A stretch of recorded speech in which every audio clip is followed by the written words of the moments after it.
Good morning. Very clearly, definitely, solidly morning in all in Eastern time zone and my time zone. FFR, welcome to. Every time I start, Baskin, you do not have to attack me. I know I'm using my hand on the desk. Hello, chat. My cat is as tired of me not being in bed as I am. Welcome to FFR's Winter Marathon for 2025, where we are raising money for the Burn Children's Fund out of South Carolina. Um, we have racers ready to go, so I'm going to go ahead and toss this right over to Fitz real quick so we can get them started and on their way. Yeah, thank you very much. I'm actually going to kick them off right now, begin the countdown in the race room. But yes, hello. I am One Free Fitz. We are here for another appearance of a Chrono Trigger randomizer. This one is Jets of Time. Our runners today are a combination of some of the best and some of our rising stars as well. We have Phone in the top left. I expect to see a lot of gimmickry, memes, that sort of thing out of them. They're a big fan of that. We've got Leon Kennedy, 411 in the top right. Feliso Ray in the bottom left, and Beauty and Discovery in the bottom right. Phone as well as Leon are both mentors in our new, and that's NU player program. And Feliso Ray is currently in the new player program. We got our event going on right now, and Beauty and Discovery is a graduate of the last one. So as we get started, we're gonna notice some weird things. Don't know why my streams are dying. Sorry, chat. Early morning. I'm blaming and Twitch. Also, we're doing time travel, which does mess with the internet. Anyway, yeah, so I'm looking into it. If you watch the Rando Dalton Imperial Chrono Trigger randomizer, we'll notice a few differences. They had access to all the time zones, but they didn't have wings on their on their time machine. We have access to 600 and 1000 AD.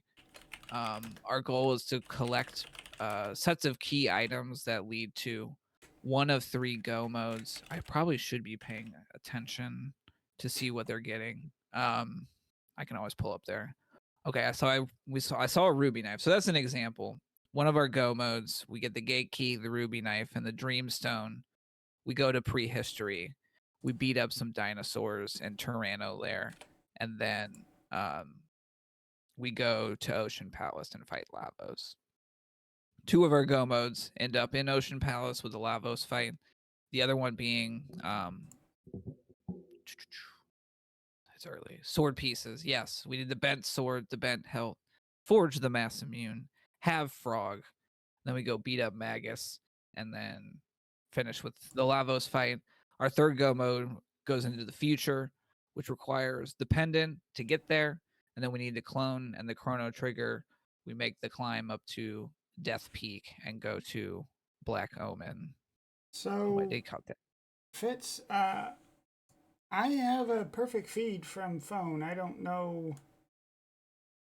Yeah, I'm gonna ping them. Yeah, you might. In the background. They responded they were back and everything, so I don't know what happened suddenly. As for Leon's stream, I think it may be on their end because I have no hiccups anywhere else that I can find on my system. So sorry, chat. No, I know similar to we saw what was it? It was during one of the FFR runs. Leon's running. We have a couple people that are running on low connections. Okay, so that's perfectly fine. I just making sure it wasn't on my end. It's not you. I've encouraged them to set their bit rates accordingly and whatnot. But I'm gonna pop in the phone stream real quick and poke them. Well, while Fitz is doing some race management here, we did get a donation uh, during the transition period there from one from Scarcer, who said, I believe I said a long time ago I'd make sure Tybolt and Possum did the opera, so let's put this $80 towards that, only to find out that that incentive was already met. So instead, they're going to use half of that to finish out the Faxnandu random enemy AI, and then putting Sid Rocks as the hero name for the last race. So thank you very much for your donation, Scar. We'll get that filled out very shortly here. Yeah, thank you very much. Yeah, phone will get going. No worries on that. Yeah. And anyway, so we're gonna see the beginning, our players running around. There's a couple of checks that are very quickly available. The snail stop where you would normally buy. The jerky is one of our key item checks. Costs us half of our starting gold. But we can get that right away. The other one is the carpenter tools check, where I should probably talk about the settings. We It's a lot go going talk on. to the carpenter, talk to his wife. Settings wise, so it's sort of based on, we have a flag set called the Millennial Pre. It's like the name for our league, and so it started from there. So normal items, normal enemies, randomized tech order. We do have a few different, what I would call the rando flags on. So we do have randomized gear. It's going to roll with like a plus or minus. FFR, FF1R heads will be pretty familiar with sort of that. Something a little bit different is if something rolls with like a good enough plus, it may get like an additional effect. So like a +5 might roll with like magic power +4 on it that wasn't there before. And generally, the better the gear, the better the effects can roll off of it. If something rolls minus hard enough, it might lose an effect. So like a red mail -5 might not absorb fire at all, for instance. We have healing item rando. So our healing items, ethers, tonics, revives, within a range are going to do a random amount of healing. So like a revive normally picks us up at 50 HP, could be less than that. I think that one goes up to like 100, so it could be more. The big one I'll be looking for is how ethers roll. We use a lot of MP, and so having low ether rolls can make things interesting in some of our boss fights. And then finally, visually, you might be like, wait a minute, I've played a lot of Chrono Trigger. There's not two Lucas. Why is Marl green? Thanks to our generous donations, not only do we get to see the duplicate characters flag, and so looking at Beauty's screen, we have a Luca, which is Luca with Luca color palette. We have a Magus Luca. I'm pretty sure this is where I'm gonna have to pull up their trackers from time to time to make sure. And then I think that's okay. I peeked on phone screen and it looks like he is going. We'll get that back up shortly, but I believe that's Frog Marl. I'm gonna pull up Beauty's track stream just so I can double check. And so essentially, like, we have like the character sprite is gonna tell us whose weapons, gear, and techs that character has, and then their color tells us what, essentially for the purposes of like certain characters, like I mentioned, Frog gates a go mode, and so if that Marl is actually Frog, we have one of our pieces of the mass immune go mode. Frog and Robo have like kind of similar, weirdly color palettes. There's a couple I get confused, so I want to double check. That's actually a Robo Marl, not a Frog Marl. That was because they're both green. It's just Frog Marl would be more green. if that makes sense. We do have phones stream back, by the way. So excellent. And so, duplicate characters, there is a flag that turns on duplicate text as well. And so, like a Luca has, I believe the two big ones are protect all, which is like her protect twice, full party protect, and then point flare, which is flare plus flare, except it's single target. Two Marls have haste all, and I'm trying to remember what the double Ayla is. I'm gonna have to pull up the wiki. We don't have an Ayla yet, so it's not really relevant. But also, thanks to our donations, we've got the girl power party. So we're only going to be seeing Lucas, Marls, and Aylas, no matter what character we get. None of them really need weapons or gear. Duplicate characters can be interesting if we have like 2 Chronos. We're probably not going to have 2 Rainbows. And so maybe we turn one of them into a mage with like magic tabs, for instance. I think with, the girl power, we're probably looking for one of each. And we are seeing a little bit of divergence right away too, where several of our runners going to the back of the cathedral. We do have Boss Rando on, which we're about to see. You might be like, wait a minute. I've played Chrono Trigger. I don't remember Dragon Tank being in the... How did it fit? What's going on? In the initial iteration, Dragon Tank was not one of the shuffled bosses because of that exact how does it fit, but the devs figured out how to make it fit. So with Boss Rando, the boss is going to inherit the hit points and relative strength of the spot.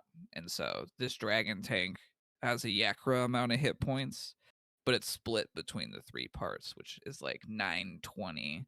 So this is our easiest boss spot.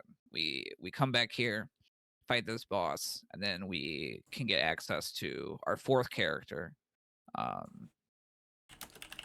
where we would normally regain Marl. Phone has opted to skip the back of the cathedral. It's really kind of our first big decision. Whether we go back there can sometimes be a question of, do I like my initial party? Do I have enough power? Phone is like, yes, we have fire too. I think I saw flare. So they're saying good enough. However, I did mention we need Frog for one of our go modes. Marl as a character is required for 2 checks in the game. The Prism Shard quest and then turning in the Sunstone. And we do have Robo, which opens up the desert. So it's kind of the decision of, I know where Robo is. If I'm looking for Frog, I go to the back of the cathedral. If I don't like my party comp or power, I'm going to the back of the cathedral. It does take some time. And the rewards are not that great because it is really like the lowest level dungeon. Jim and Chad, Yakra amount of dead. Yeah, Jim, great commentary on. I caught the Tunic one, and also maybe the Time Spinner one. Phone is playing with some custom stuff that they like to bust out for non-official race settings. Actually, I met Jim in person at, was it RBG Lemon Breaker? And we did like a mentor sesh in person, if I'm remembering correctly. GDQ, that's what it was. Just one of the neat things I've got to do since getting into these things. But anyway, I didn't even catch the character. I'm going to catch up on that in a second. Tracking is going to be iffy at best and going to be a little bit behind. I do have a tracker pulled up on the side. We are absolutely going to be doing this of, well, they're in this location, so I assume they have the item required to access that location. Yeah, definitely. We're peeking the burrow here. This is one of our character spots. We do need a forged mass immune. Normally, this is a lot easier, but with the character stuff, I think that's a Luca or no, a Marl. It was either a Chrono Luca or an Alo Luca, because those two also have similar colors. Now we're seeing a lot of diversions, though. Phone finishing up Hecarim Cave. Beauty and Discovery looked at the bridge. This is another one of our early checks. These initial fights, in terms of their item drops, Ozzy counts as a boss. So we can either use magic and wipe the skeletons, or we can just hit Ozzy 3 times and he runs away, which is what Beauty is opting to do. I'm going to peek up. We have a flea at the back of Hecarim Cave. This is a tough boss. We do have re-raise, which is going to make it a lot safer, because flea will counter with a big hit, potentially when they get under half hit points. So generally we want to try to like burst through that sort of barrier. We are seeing the stair attack. Phone using re-raise to big effect. If we know we can't take the hit, we can just cast re-raise and fix a lot of our problems. And so I think they'll be through this quickly and getting their reward. Leon finishing up the cathedral fight here. I'm going to pull up Philo's screen real quick. We're going to go with Ray for the rest of. Pull up Ray's screen, see what character they got. You know what? I forgot to do chat. I bet you would like some audio, huh? Listen to audio. Good grief, I'm tired, guys. They're just loving my early morning things. Tones, that's the word I'm looking for. Ray also heading to Hecarim Cave. So we do need magic to deal with most of these enemies. At least the little pots that we see. Hecarim Cave offers us quite a bit of tech points, decent amount of experience, and the boss back there is only in the 2,000 hit point range. Let's see the reward. Clone. Wow, okay. So Pendant and Clone is 2 of our Go Mode items for the future Go Mode. This could mean one of 2 things. One, we might see an early Go Mode, which is interesting in and of itself. Sometimes I'll call it oh no mode, because it's like, oh no, how am I going to beat the game now? Because usually for like Black Omen, we want to be level 20 starting that Go Mode dungeon. And we saw from phone screen, level 11. We're not even close. So that'll be interesting just to see how our runners might try to get the power they need to get to the end of the game. Sometimes we see with the seed where it'll kind of point towards an early Go Mode and then hand out like every other key item, and we end up going one of the other Go Modes. So it can really go either way. It really depends on where the Chrono Trigger is.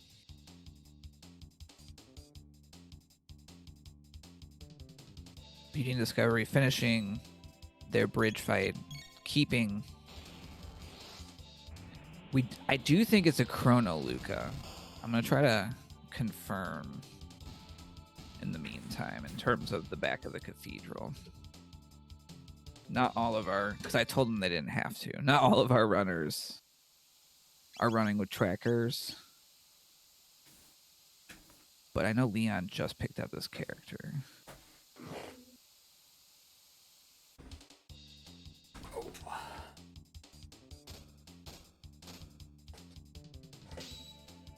But doesn't have auto tracking on, so I'm gonna look closely. I think Beauty also went back there.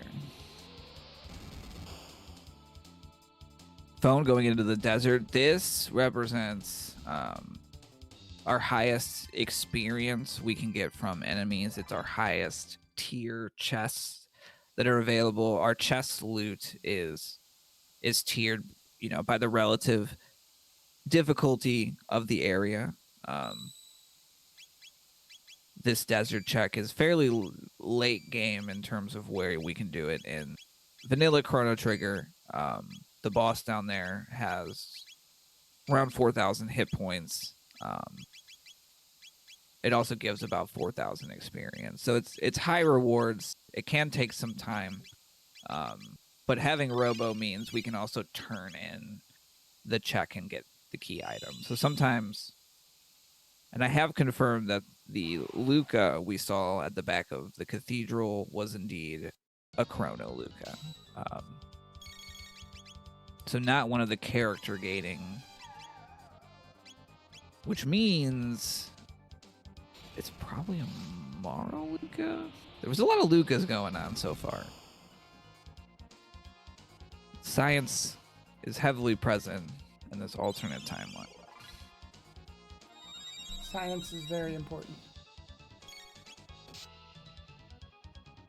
20 minutes in, yeah, so I can do like a whip around. And certainly in chat, if you have any questions about just the time, what's going on in the race, throw those in there. If you have any donations, definitely throw those in there as well. But phone clearing up the desert, really setting themselves up. Jim and Chad, what are the 3 go modes? Our first one that I'll talk about because it's the most relevant is the future go mode. We need the pendant, which is on this bridge check. We need the clone, which is at the end of Hecarim Cave, and then we need the Chrono Trigger, or as I sometimes call it, the time egg for short. We don't know where that is yet. With those, we run up Death Peak, and then Black Omen appears. We go in there. We beat up Zeal, Mammoth Machine, Zeal 2, and like a bunch of bosses along the way, and we get the GGs. The other 2, Frog, 2 sword pieces, forge that sword, cut the mountain open, go through Magus Castle, go through Ocean Palace, beat the 3 Lavos fights. And then the third one with the Gate Key, the Ruby Knife, and the Dreamstone, we can go through Tyranno Lair, beat Black Tyranno, and then end up in Ocean Palace again. So we're the closest on future go mode. Phone hasn't peaked the bridge yet. Beauty has completed the bridge. Leon is about to, because this Yakra is not very dangerous. And Ray is looking to set up the bridge check. We do have to talk to that captain. It's very easy as a new player, or me, if I change up my opening at all, to forget to go talk to that person. It's a golem boss down here. Jokingly, this is the most dangerous boss in the game, but really, it doesn't do anything. We could put the controller down and walk away, and we would win this fight. It takes a while for them to do their countdown. So if we have the power, and we do, we try to kill him. But otherwise, super free. Beauty having a little bit of a spicy time here, but wisely, if one of the characters is down in this flea fight, their counter is disabled. So by purposely letting Marobo go down, that sounds like Marlboro. I'm going to think of a better one. They were able to confidently attack without worrying about the counter. Now there's other stuff, Flea can also regularly attack, so it's a little scary, but heads up play there to get through there. Phone defeated Golem boss. it would be that the boss is useless and the regular golem's doing all the work, you know? Am I right, Chad? You're always right, Fitz. So now that we've cleared the desert, that gives us access to the shop in here, which will always have lapises. It looks like they rolled with the MP restore effect, so still useful, but AoE healing is pretty useful if we don't have Frogger Robo, which we will never, because they're not our girl power team. Toma's Pop. So that unlocks another check. We have to go, and it looks like Phone's going to go do it. Got to pour one out for Toma here. They will tell us where the Giant's Claw dungeon is, and then we can go do that for a reward. At this point, having cleared desert, Phone really has nothing to fear for a while, boss-wise, and so I'll be curious to see. Giant's Claw has a lot of power tabs in it, but we don't have any Aylas yet, so they may still grab them and just kind of bank them. Otherwise, we might see like a faster Giant's Claw where we skip a lot of those. Oh. Now, Phone is well known in the community. If if it's not an official race, they're gonna do stuff, particularly in marathons. They like to show off some lesser appreciated areas of the game. So this is Ozzy's. We rarely go here. It will. No, I'm thinking wrong. There is loot in here. There's random bosses we have to fight, like Son of Sun. In a different mode called Legacy of Cyrus, this is one of our go mode things that we have to do. It'll be fun to watch, even if nothing pays out in terms of chests in here. It is a marathon. Don't get to see this now. Meanwhile, Leon clearing out the desert will also probably be thrilled to see a free boss down here. Beauty is the first to take their pendant and head for the future. They're at a very important part. It's a big decision here. There is an innocent merchant locked up. We can free them. If we don't have Chrono, we can't get the reward. Because it's worth 10 mid-ethers. It does open up a shop as well. But since I'm calling the race, I expect someone will probably not do it just to, Just to be a jerk. I might see Phone not do it because we have an agreement that he'll always do it, but I haven't played Rando, Dalton, Imperial, the other Chrono. That was like the deal. It was like, I'll play it, but you have to start saving Fritz every time. However, I've not done it yet, so that's at least one I'll probably count on as not saved. But if enough of them are saved, I'll still exist. Because it's like there are many timelines, and I just need like 50.1% of Fritz's to be saved. Don't think too hard about it, chat. The math gets a little complicated. It's time math. You thought math on Twitch was bad. Start adding time travel to it.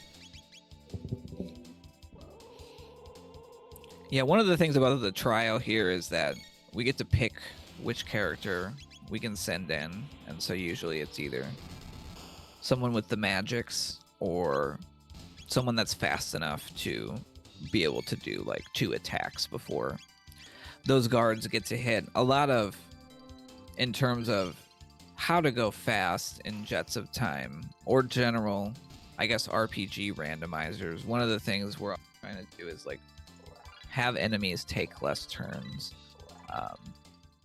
In Chrono Trigger in particular, just attack animations all around, I think they're longer than a lot of other SNES RPGs. So in Chrono Trigger in particular, being able to beat enemies before they get to take a turn, run from enemies before they get to take a turn, can really slow down or speed up a run. And sometimes we don't. The thing about the all ladies party here is that Luca and Marl don't have high speed. So our runners are going to have to make some choices of like, usually we want to have a fast mage to be able to screen clear enemies. And then overall, in the end game, speed will matter too, because it's kind of going to determine the slower we are, the more hits we got to take. And that will factor in a little bit. Oh. So the rocks with gear rando, those are considered high tier items, and so they can roll with pretty interesting, dang, those are good lapis gems, pretty interesting effects. We are seeing the Hecarim tank at the end of the prison sequence. So I mentioned with the boss rando, we saw dragon tank in the cathedral, and so the 3 parts of hit points, or the hit points got split up.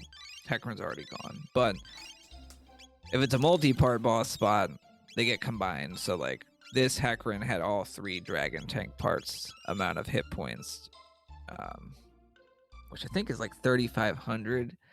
It's enough that coming here super early can be kind of scary, but Beauty had the power to just blow through, and then we're about to get our first peek into the future. Beauty going here does a few things. One, it charges up the pendant, so we'll be able to open sealed chest. Another Fritz saved. Leon doing the right thing. The second thing is that it gives us access to some more dungeons for potential key item rewards, as well as that's funny, as well as a new character check. I saw a crisis bow. That's an example of the gear rando. Everyone's ultimate weapons can also get the ultimate weapon effects from other ones. So that crisis bow is Marl's ultimate bow with the crisis effect, so it will do more damage based on the single digit HP value.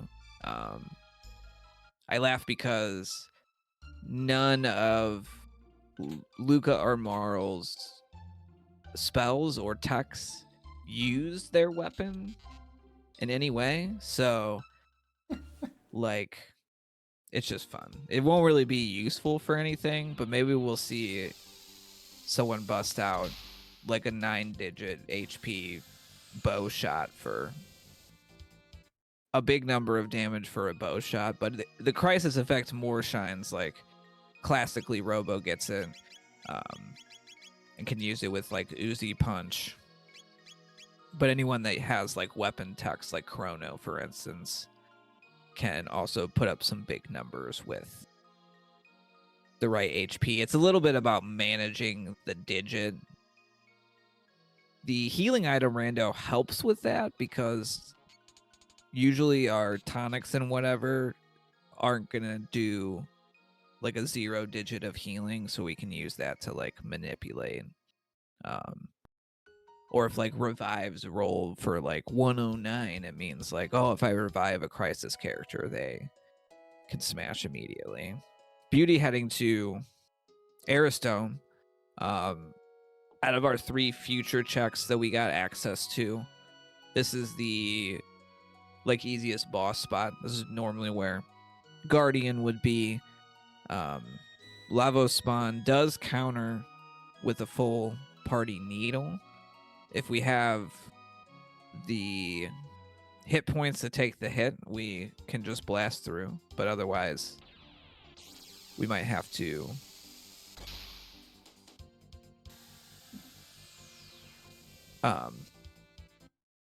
use different techs. This party doesn't really have a single target damage very much that I've seen so far, so blasting might be the only choice on Beauty's side. Another Giant's Claw run. I think we saw Golem back there. They didn't last very long for phone. Having access to maybe like, we do potentially have access to Hypno Wave and Provoke. Golems can be statused, which makes them a little bit easier to deal with. Oh no. Well, yep. Fair. That is a tough, that's actually a tough fight for this party comp, and do not blame Beauty for being like, no. David, the We're old heading to college Geno try. Dome. Not gonna push it at the moment. So there's 3 checks I mentioned, and access to a 4th by way of, okay, so we saw Eris Dome. Now we're seeing Geno Dome on Beauty's side. This is a longer dungeon. This is definitely an in-game dungeon. The rewards in here are going to be incredible. There is a skip that will save us some time. We go through, we have to collect a couple dolls. There's a conveyor belt that we need. Well, the game wants us to flip it the other way so that we can get this like electricity charge into a door to unlock it. It's possible, but the execution is very tight to not do the like back of the dungeon to flip the conveyor belt the other way. And so a lot of times we see attempts. I have been terrible at it recently. But it's a thing where, ooh, tab invest for sale. And they rolled up. They got +3 speed. That's very good for the amount of Lucas we have hanging out. Leon being like, can I get 2 of these? And fundraising. Ooh, phone doing Denadoro. Denadoro is one of our checks that's accessible right away. The loot tier in here is pretty low. The enemies are not worth fighting. Of course, we get a slash. That's funny. We can't use it. Anytime I see a Chrono Sword, I'm going to get excited and then remember that none of our erasers use them. Hope's risen so high, and then it's like getting a katana when you don't have a thief. Yeah, I see Beauty taking some hits here. That's, again, I think a speed thing. We generally, the later in the game a dungeon is, the higher speed the enemies tend to have. Here we're looking for like 13 speed.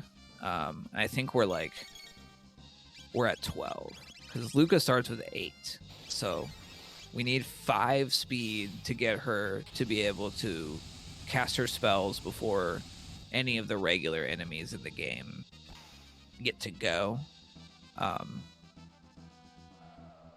B's also pretty low level, but the little extra time here for them is going to pay off in terms of power for the rest of the seed. Plus, they already tried an Eris Dome, and because this party comp is all about blasting big damage, and we don't have a lot of single target options yet. Once we have double flare,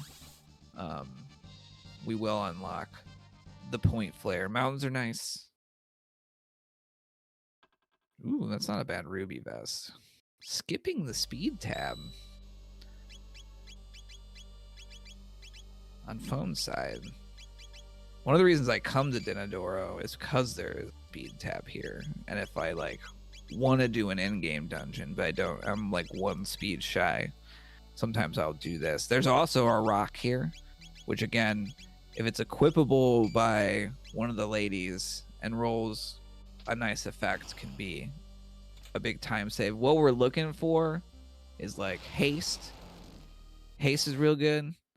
Silver is spin strike. which is, I think, a frog Chrono. Is alien now?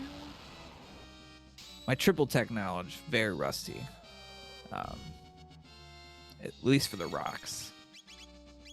Because just in a race, it's kind of rare to get the right combination of having the characters and having the correct rock. But there's a couple, like the black and the blue one, that have some cool stuff going on. Just looking around here at the situation. We're gonna see a new key item from Phone. I didn't see what Phone got for Giant's Claw. Leon Kennedy heading to the... This is the hardest boss spot in the game. It's worth checking. That's funny. It's Robos. The R series, not that dangerous because of the split hit point thing. This is like a 6,500, 7,000 hit point spot, which is a lot. A Terra Mutant at the top of Hecarim. That would have been bad early, but Phone just blasted through it. Leon blasted through those R series. I mean, the R is for Royals, I guess, in this case. Hero Medal. We can turn that in for another key item in Frog's Burrow. It's a pretty solid find. A Jerky. Not what we want to see. Useful early, we can turn it in for a high tier item. But it looks like Beauty is just going for the normal dungeon here, which being lower level, I think is the right call. I think it's a good call because we still need those levels. Like, we'll, you know, if we weren't feeling super confident about the skip, this is the right call. I know for me, it's like I either get it the first try or I won't get it. And so I think the guidance is that like 3 attempts, getting it on the 3rd attempt is still faster than going through the back of the cathedral, but it's definitely a thing that takes practice. We'll see if it's attempted. I'll try to kind of call out my like cheat sheet of encounter avoiding notes for the conveyor belt skip has like 11 steps because there's like, it's just very particular how we move. If we like nudge a wall, if we don't, you know, hit the conveyor belt exactly the right way, we can't get the skip. So it's just like, it feels real good to pull it off, but I forgot there's a story heal there. Or is there not? Nice try, Phone. So they'll likely be keeping this pendant.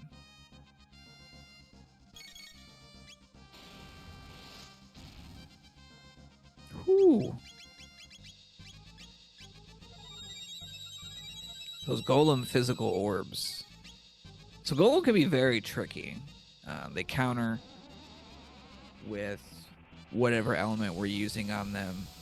And it kind of escalates where like the first counter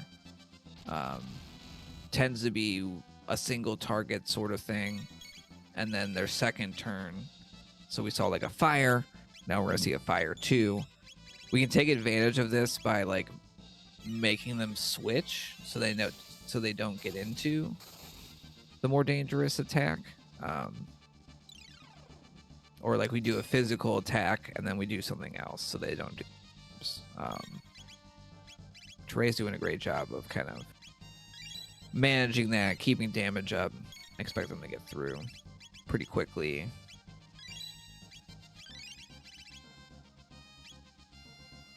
Leon here taking a little bit slower with the single target magic.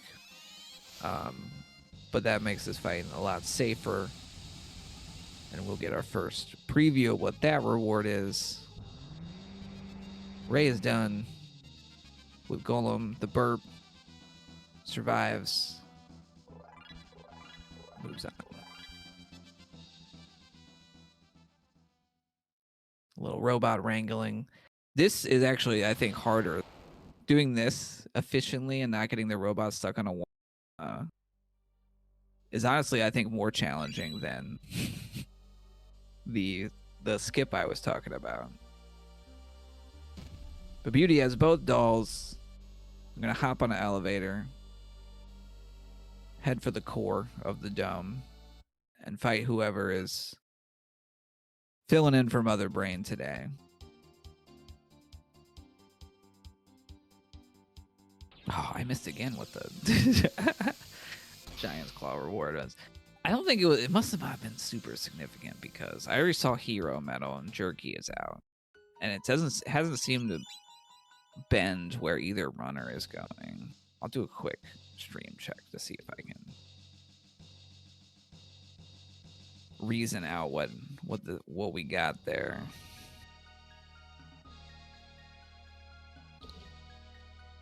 But after a bit of divergence, and there has been some still because I don't think everyone's turned in the POB, and not everyone's done the desert yet either.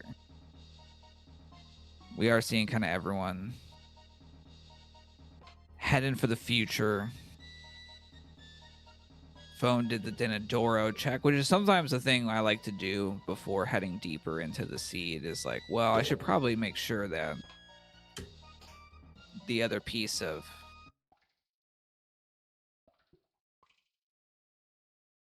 was it the Wonder Mune? That's the Grand Leon. I checking phone screen, and they have a sword piece, and they have the Wonder Mune. So yeah, not. It would have been great if we had an actual, but nobody's using that ultimate sword.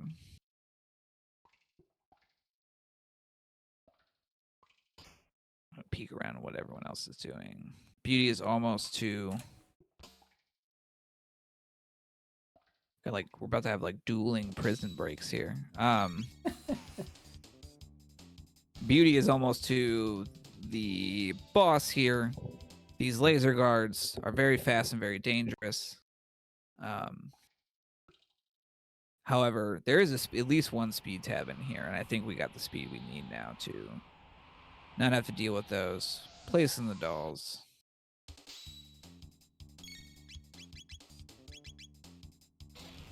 I didn't get to see what that loot was for Leon. We'll keep our eyes out. And will we go 4 for 4 on Fritz's saves? I hope so. I hope we always would, even if I wasn't the one doing commentary, but something tells me that's not true. And if it was someone other than me, we might go 2 for 4. All right. We got an Atropo. They're not the most dangerous boss. They can be a pain early because all the healing spells don't scale off a level. They only scale off of magic. And so in an early spot where we lack a bunch of damage, any boss that can heal, wow, Ray. I expect Phone to probably dance around this too, just to make me nervous. I think Leon's stream hiccuped about the time they got a reward, so I have no idea what that is. Well, we'll use. Okay, Beauty got a Prism Shard, but doesn't have. We don't know where Marl proper is, and they're gonna head for. Leon's gonna turn in their Hero Metal. Beauty is gonna peek and get potentially another character here. I'm gonna keep my eyes super duper peeled.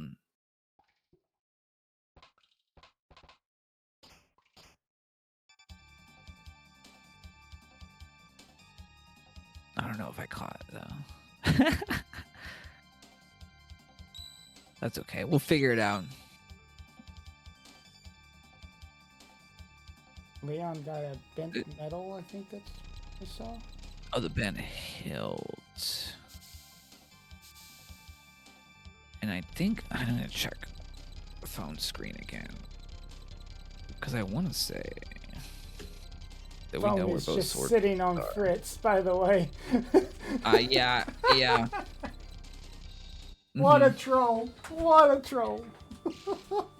So I believe if Leon's forging the sword, and they have. Oh, we don't have frog. No one's got a frog that I know of. Because the green Marl is Robo. Rarl. No, still not. Still haven't got it. We're working on it. I don't like it. Forging the sword early checks out. We're in the area. We can. It does unlock a reward for us. Oh, we got the gate key. That must have been one of Aristome or the hero metal turn in. So the gate key gets us access to the prehistory. There is 2 checks that have opened up. Reptite Lair, and the gate key is one of the ways that grants us access to the end of time. Thanks to our generous donations, our runners don't have to unlock magic to get all of their techs. So we won't. Phone might go mess with Specchio. We still might see Specchio, but we probably won't. And access to the end of time gets us access to the Ice Age time, and we can go do the Mount Woe dungeon, which is another long dungeon with like end game sort of rewards, tons of experience. It's a little bit more of a variable experience, and by that I mean like there's a lot more fights we can choose to not take in WoW to make it like longer or shorter versus Genodome. It really only has that conveyor belt skip. Everything else we kind of have to fight. White Rock Plus. Well, I know our Marls can equip that, so maybe there's something good.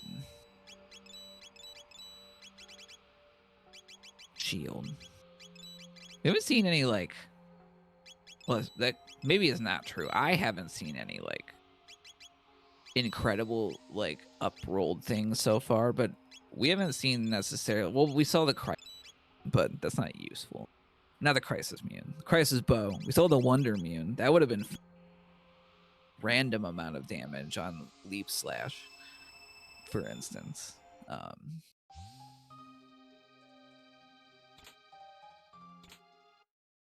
Just looking at what these boxes are opening. Magic tabs rolled pretty good. Tabs, they can roll in a range. I have power tabs are 2 to 4, magic tabs 1 to 3, speed tabs 1 because they're so good. We can change that. There's like a mode where everything gets replaced with tabs, so it's like no gear, but everyone has max stats.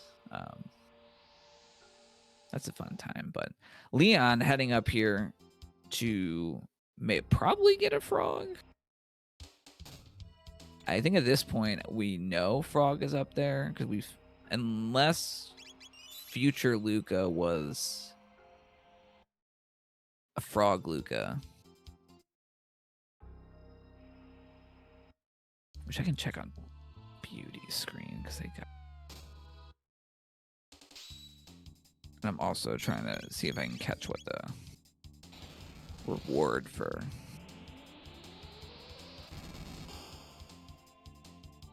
It was a frog Luca in the future. So Leon has not checked the future character, but I expect will be very nice. They nailed that dactyl skip. There's a couple of encounter skips in it's Ayla. Natural Ayla. Well. Big find. Probably for me gets swapped in because we're sitting on probably like 10 +4 power tabs, and Ayla, although can be an incredible mage, it's pretty niche. Real good at bopping stuff. And already has triple kick and rock throw, which are really our premium techs. Okay, so Eris Dome was gate key. Hero Metal turn in must have been, I don't know, to be honest. We'll see. Ayla very strong. Ayla doesn't really need gear to get going. Ayla very fast. Her one magic attack, Tailspin, pairs very well with fire too. Hence, she got +2 to hit fists because her fists as a weapon are also impacted by gear rando. That does get her fist will get upgraded too. We just rarely ever see the levels. Because I want to say it's like 30, 50, and then 99 are her fist upgrades. But yeah, that's just a nice little quirk of gear rando. Leon must have their... Yeah, they got the future frog. So Leon is in go mode. Beauty is gonna go do desert.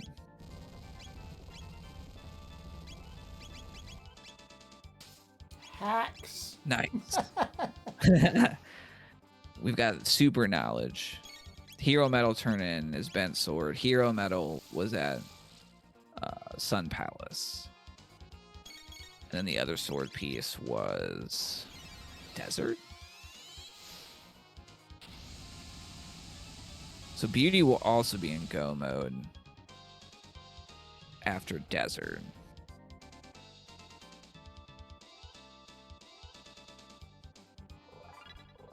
But the gate key is out there too. So Magus Castle is like one of our longer go mode. There's a couple reasons for this. I would say one of them is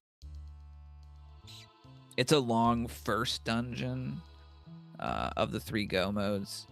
We're gonna turn into jerky, nice. Or no, we're getting chests. That's what we're doing. The other thing about it is the Magus fight, because in the first phase they shuffle a crisis gun. -2. Because they shuffle their elements. It can be a really fast fight. Like our biggest damage is like Antipode 3. And so if they go in the shadow, getting a swag tab here from phone. They went all the way through the sewer, I think. No, they just went through the backside. I'm gonna go pick up their Frog Luca. Magus Castle into Ocean Palace can be long, even if in a race for me, we get to the same Magus fight around the same time, just depending on, again, what elements they pick. Like I might be a couple minutes behind coming out of that fight. So sometimes what we'll see is runners try to go get a different go mode in a couple of checks. But the thing is that future go mode is dangling out there. So it's like there is a potential reason to go chase. However,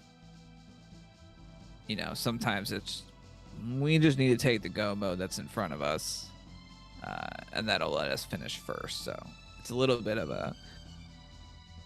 Oh, because pop leads to the other. sword piece. And Beauty says, no, I'm doing Reptite. Now, if this is like, if Reptite is the Chrono Trigger, I would say this race is still very interesting, and I would say still pretty close. First to go mode in Jets of Time does not mean first to finish line by any means. Also, Lavos be Lavos. And Lavos can be rough in general. We've seen some decent gear, so it's not. I'm not expecting a lot of like low power fights, but Beauty heading up for a character here and gonna find our first and only Ayla in this. And I think there's only one. We rolled, I think, 5 Lucas, 1 Marl, 1 Ayla.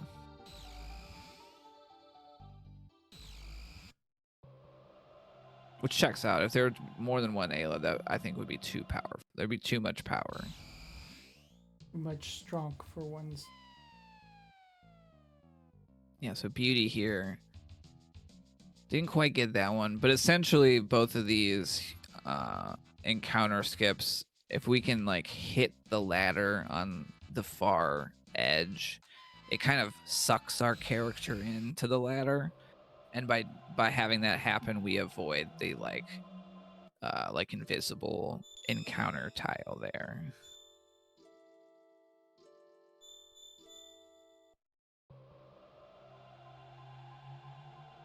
And then that's similarly how this one at the top here works. It's just like it can be a little bit harder to get. I think we were too far in the middle there.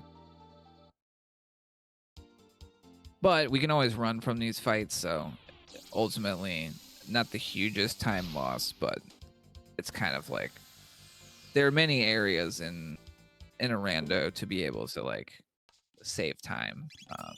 Usually there's like, clean movement, staying out of our menu.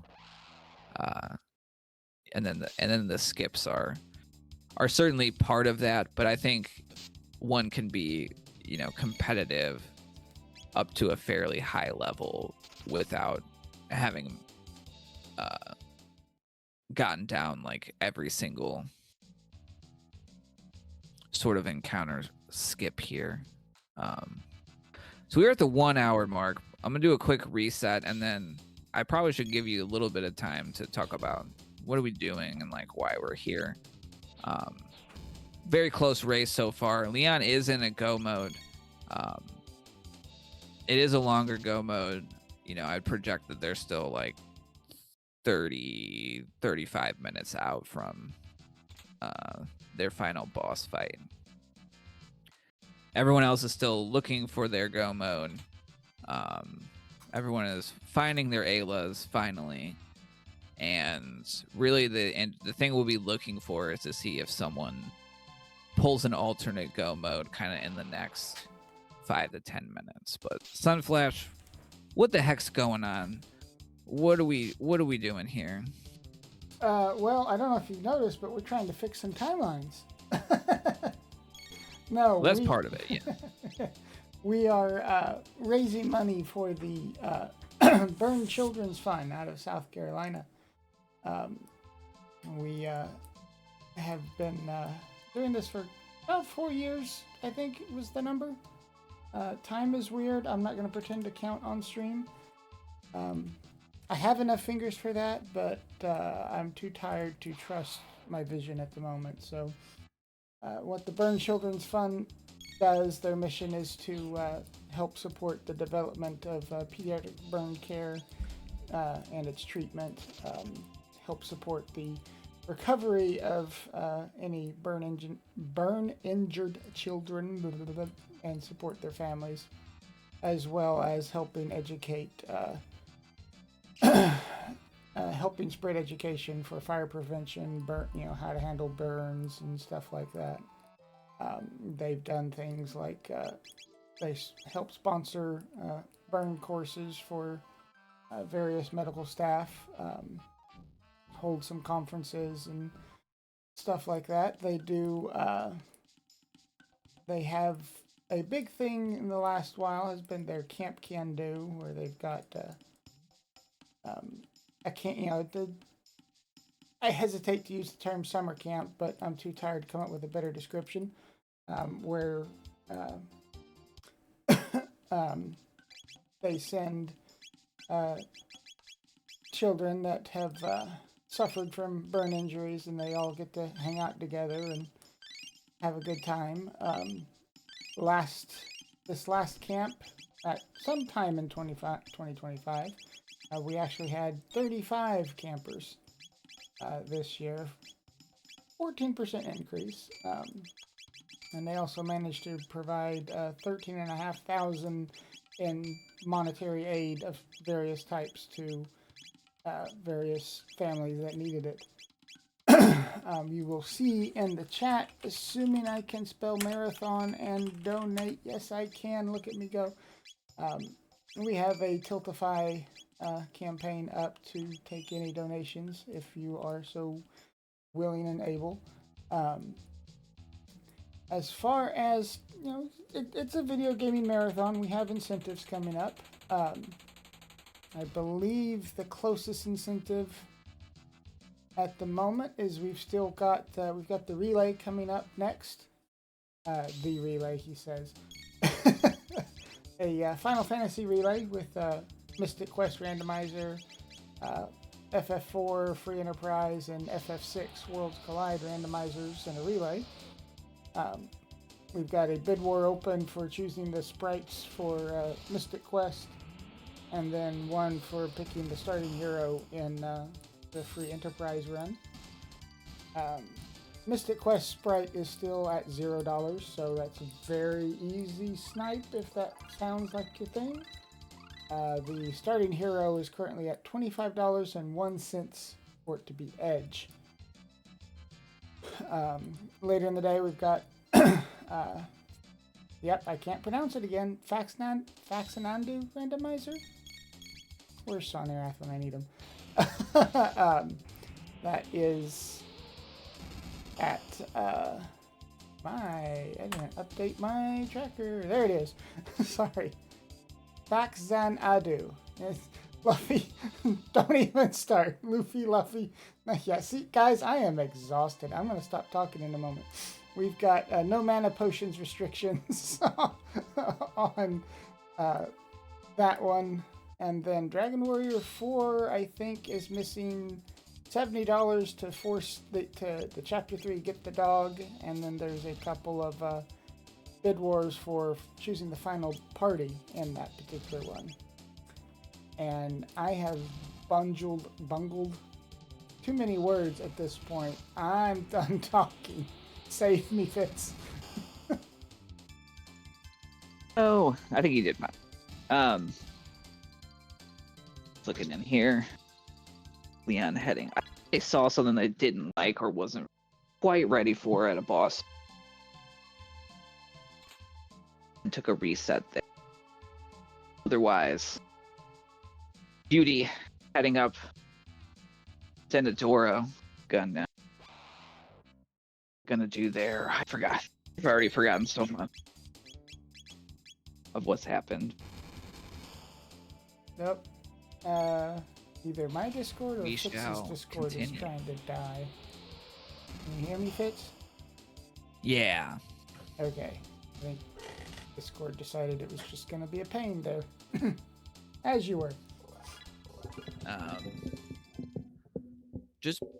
Phone's gotten their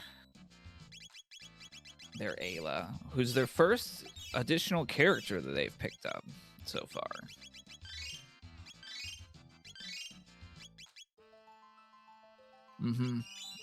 Ayla just came in ready to 15. That's 60 points of power. Most of the tech formulas are either power plus level times a multiplier or magic plus level times a multiplier. So dumping 60 power on a character is an incredible an incredible power boost. Dang, that's a lot of power. That's a lot of power. I'm just impressed. Usually we just don't see him save that late because typically we'll have like one character. I see that Phone is actually maxed out Ayla's power. Star means the max. And I saw 2. So Ayla's at max speed and max power. Love to see it. Who is... Oh, I missed this when Phone did it. North Cape. Magus can also be a tough fight at... Oh, this is Ray. I got my screens mixed up. Ray is in Reptite. Beating Magus. Pretty easy. They can be tough, but... Oh well. Got the ribbon. Ooh. Completely useless. We got no robos. Rip. Phone heading to Mount Woe. Ray heading to Mount Woe.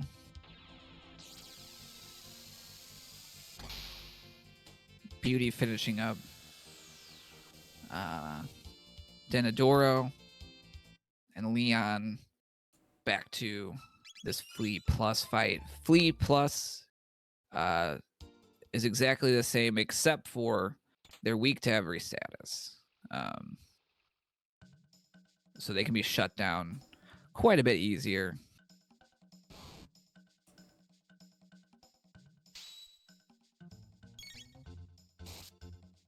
One thing we can look for in a race too is kind of looking at the power of the runners. The Jets of Time go modes are pretty lengthy, and so having a power edge on a runner definitely makes it so that we can go through bosses pretty quickly. And potentially gain the ground on another runner that might have started a go mode faster. So that's one of the things I kind of look for. Does anyone have like a big power edge? The jerky. That's definitely... I forgot that was here. Not what Beauty was looking for. So like Beauty did Geno Dome. That's going to give them a power edge over anyone who hasn't gone there just from levels alone. And then potentially like a gear advantage if we found some prism specs or something like that.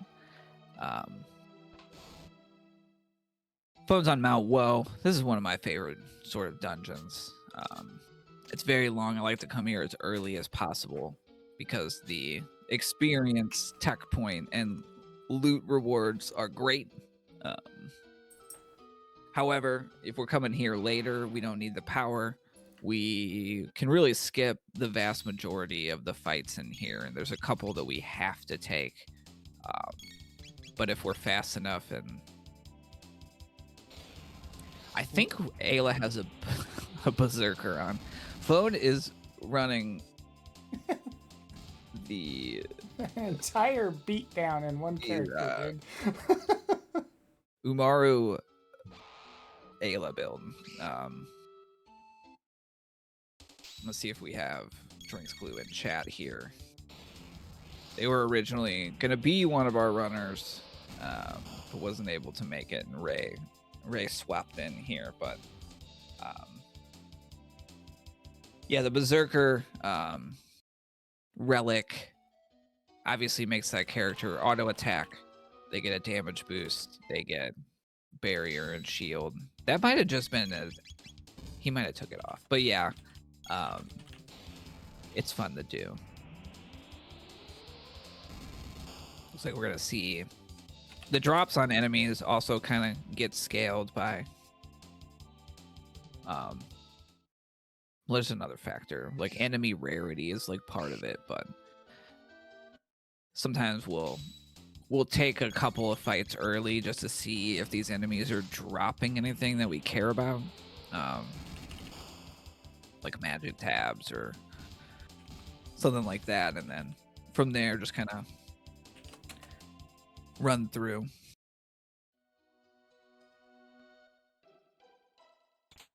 Beauty's heading the Giant's Claw, which will give them their go mode. Ray finishing up Denatoro, which will give them their Jerky of Sorrow. The salt of the jerky is from our tears, because unless we find it right away, it generally means we did a whole dungeon and we didn't really get anything. Rando, gonna be randoing. Phone using some good movement there to skip an encounter. We've got a couple of forced ones in a row, and then they'll be pretty much home free for the boss up here. Leon making good progress. We're about halfway through Magus Castle.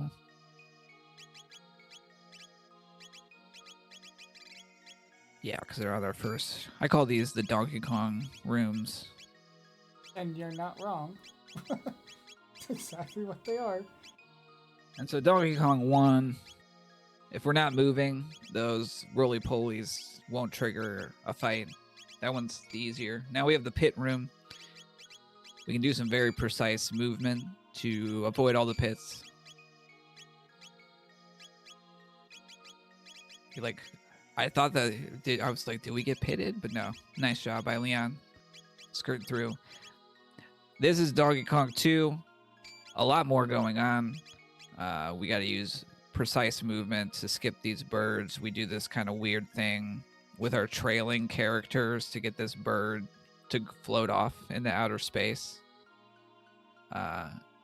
If they float off enough, we can just kind of run by them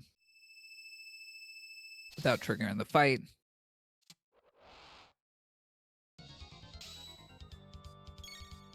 Unfortunately, we can't run from these, so we have to bonk them down.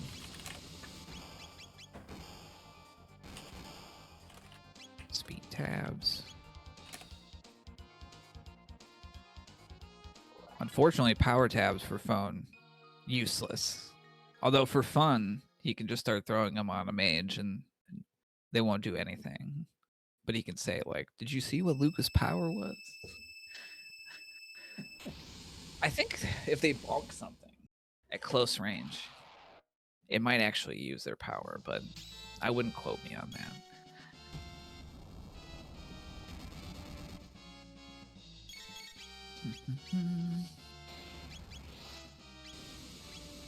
Yeah, Leon is now in the back half of the kind of the enemy gauntlet. We have to take this first fight. The second one we can run from. The third one we also have to fight.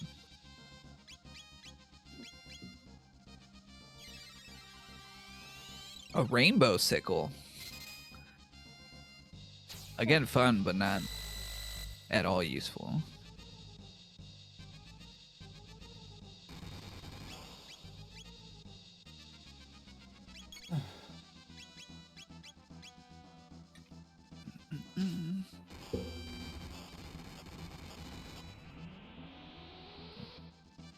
Where's Beauty going? Probably Sun Palace, because they need... Yeah, I think at this point we know that Mount Woe has to lead us to both of our other go moves.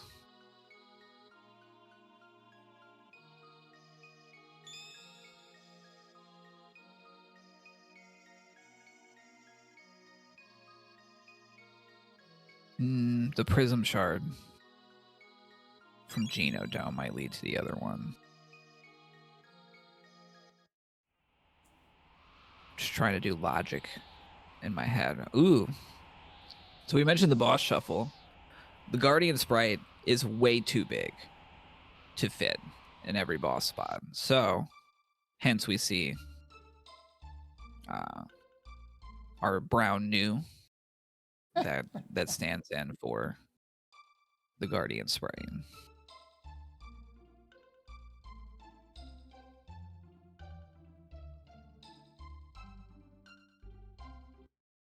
Beauty turning in their hero medal.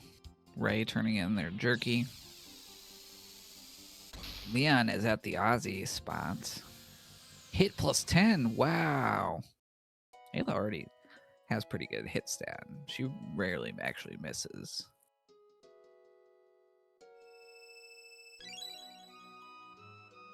So here we just got to hit the cranes for Leon, and this again counts as a boss fight, and the cranes like drop stuff. Charming. Nice. This counts as a hit, so we both get the charm, which is not great, and then the drop as well. If again those were dropping something good, like some tabs or some specs, and then we could farm them. But what did Phone get? I missed the woe reward. I was looking at Leon, sorry.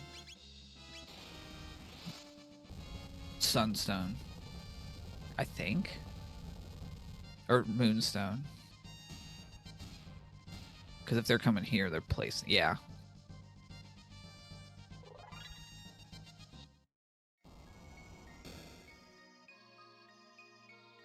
So we have to go charge that, and then also have the Prism Shard, which I don't think they... Do they have it? I can't... Phone doesn't have a tracker up, so... I thought Prism Shard was Genodome, and I thought Beauty was the only one that's done it.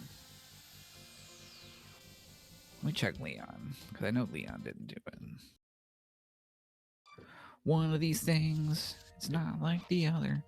Leon has finished their Aussie fight, so this will be last save point before Magus, and then they'll be into Ocean Palace.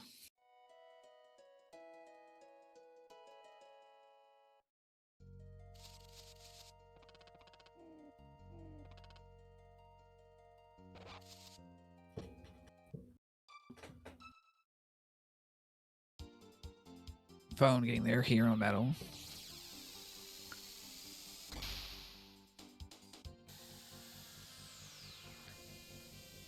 Beauty turned in their hero medal and has their go mode, but it looks like they're going to go do the Prism Shard and see what's up with that. And we know where the Moonstone is. They could get the Moonstone and be like, well, it wouldn't be that bad for them because they could go turn that in too. But if they're lucky, it'll be the Chrono Trigger. If they're unlucky, it's going to be either the Ruby Knife or the Dreamstone. And then they have to decide to either continue to hunt for a second go mode or take the Magus Castle one. Phone also presented with a similar decision.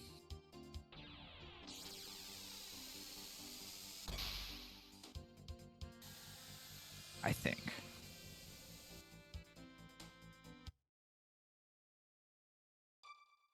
They're going to go do Reptite, which unfortunately... The Dreamstone, not the key item that Beauty is looking for.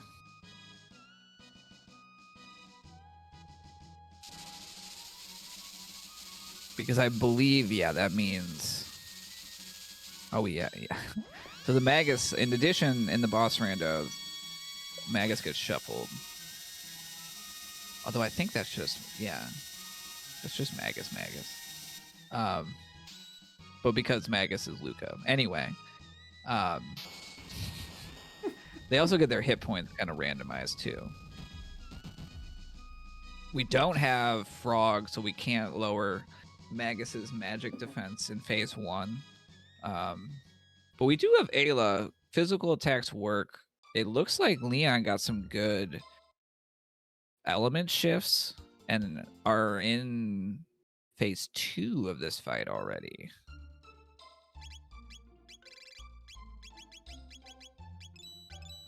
Yeah.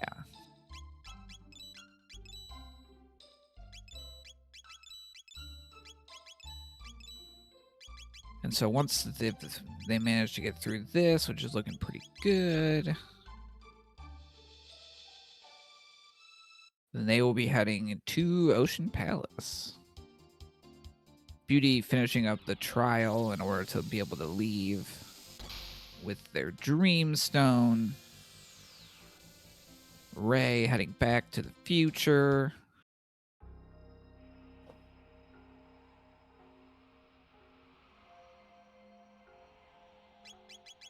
Doing a little shop. Picking up those tab invests we saw earlier.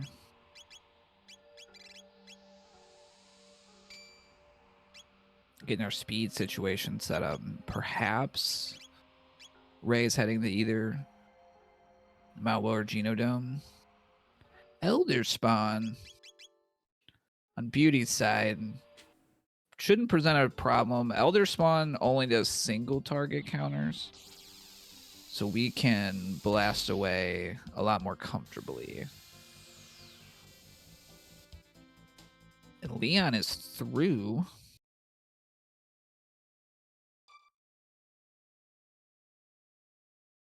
And into part 2 of their go mode. Take some skyways. We have one last shop opportunity. Two, well, I guess it's two, because there's 2 new shops. They are pretty high tier. We're stopping in Hasa for some stuff. I think there's a rock here. Gotta open the books in the right way to get the secret door. Hey, baby Magus. Say what's up, Alpha Door. The purple cat.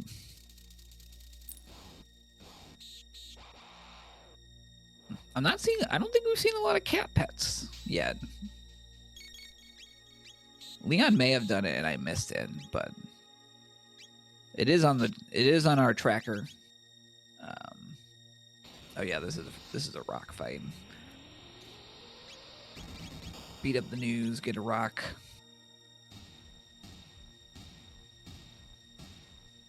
How long will phone not do Magus Castle go mode? The answer is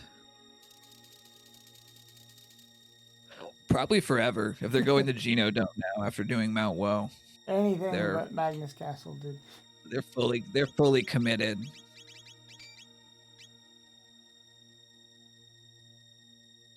Ray has head in.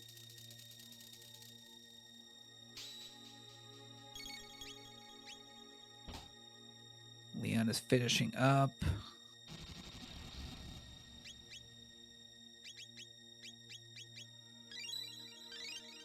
And Phone doing Genodome to get their Moonstone. And then they can go do the trial. Oh, Beauty found the ruby knife.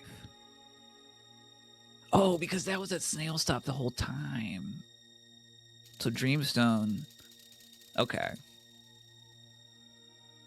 So Beauty is in go mode. They are getting their cat pet in as well. Very important. Very. Pet the validation cat. They will be going to prehistory and doing Tyrannosaur into Ocean Palace. Tyrannosaur is shorter than Magus Castle, so just inherently they will make up some time on Leon by way of the shorter go mode. So it'll be a very interesting finish overall. Ray not too far behind, having entered Magus Castle, and Phone committing hard to the bit of not going to Magus Castle. We'll see how that pays off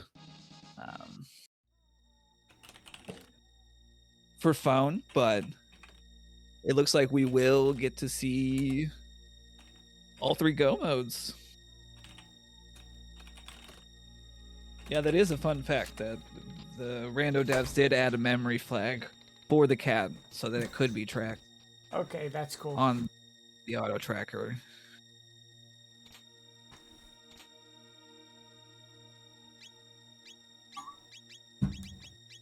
Let's see if let's get a check in. I can't see the trackers for 2 of our runners, but I want to make sure I can at least confirm. We full saved Fritz, I believe. We went Yes. 4 for 4 on that. Leon doesn't have auto tracking connected, but I think we got a cat pet. We got at least one. It's typically either done very early in our like opening, sort of running around, or as like the prep to enter our go mode.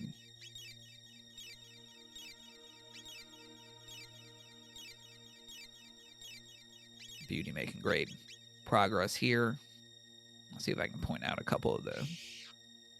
They've already hit several encounter skips along the way. This one, we're hugging the top gate. We're using that long brick. And we skip 2 fights there. Hit the right button, and we skip a fight. And then this middle part is a little bit trickier. We both have to line up right, and then I just mash A as I run in there because there's like a button press that we need to do at the right time in order to skip that one. And then we have a boss fight here. It looks like we have the Ret Knight, because we already saw Son of Sun.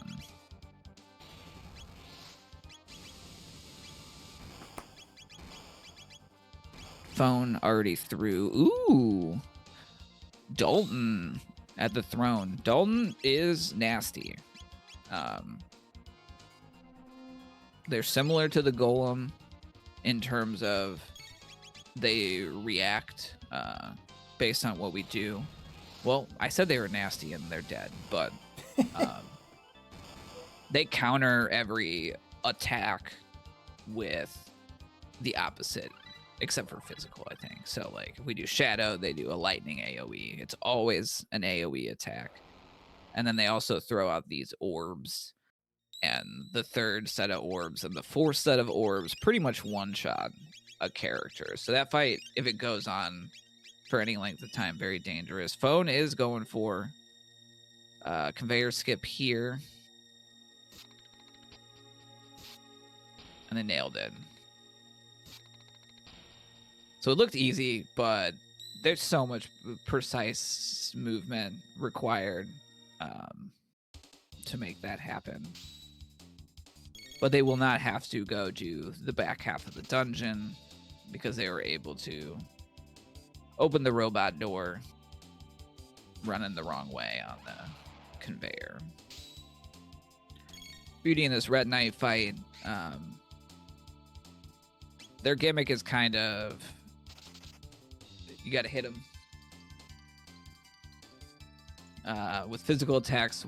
Water or ice will lower their magic defense, but as long as we don't take out the core, they won't start raising their magic defense, and so we can pretty much just punch this down with Ayla.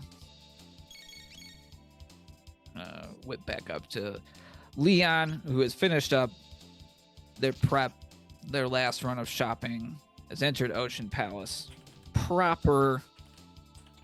We have to hit some switches, run down some stairs, take an elevator, hit some more switches, fight a double boss, and then we'll be into the Lavos 1, 2, and 3 fight.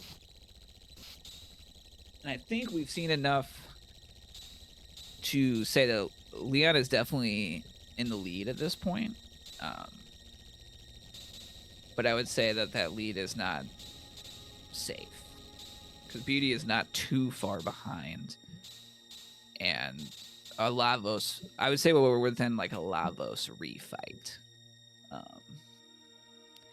Still for sure. Still within range of a bad fight.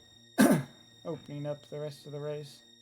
Indeed, and also a thing I'll have to kind of factor in is there is a spot in Ocean Palace, these stairs that I mentioned, that's kind of like our last sort of grind that we can do. And so another factor will be how much Leon and Beauty decide to grind at those stairs. We usually are trying to gauge kind of what our power levels are. For Luca and Marl, how much hit points they have is a consideration because they don't have the most, being our mages. So where Leon is, we can just keep running up and down the stairs, trigger this fight. It's very high experience, and so if we're not at kind of our end game or on target to get our end game levels, we can repeat this as much as we want until we get there. Beauty probably won't take any extra ones, having done Geno Dome and getting a bunch of experience that way. Leon may or may not, depending on how comfortable they're feeling with their gear. Looks like we are going to get a couple. Sometimes we're looking to unlock a powerful tech. You know, we want triple kick for Ayla, and it's not there yet. Other times we're just trying to get enough levels so that Luca and Marl have enough hit points to be able to survive some of the bigger hits. Beauty in their Black Tyranno fight already got Azalea down, doing a little prep, and now gonna full send. I don't think this is gonna last very long. They'll be through pretty quickly. Phone just got their Prism Shard, and so they now know that they gotta go do the trial to get one of the other go modes. And at this point, they're gonna go do it because it's kind of that, like, I've already sunk so much time into not doing Magus Castle, I kind of have to not do it.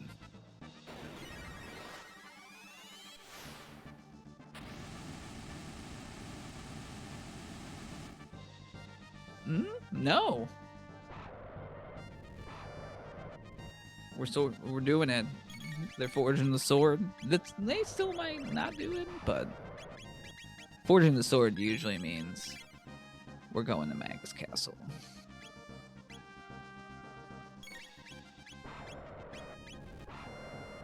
Let's see what else is going on. Leon still on their grind. We'll pick them back up when they head further down. Beauty finishing up in a couple more turns here. Looks like our MP got kind of low. Had to do a little refilling. Ray about to be in the Magus fight after they get through this Ozzy.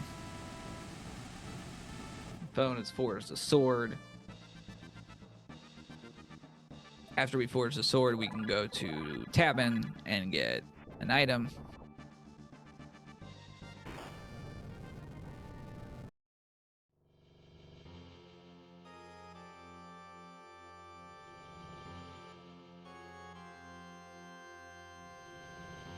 Beauty and Discovery finishing up Black Tyranno,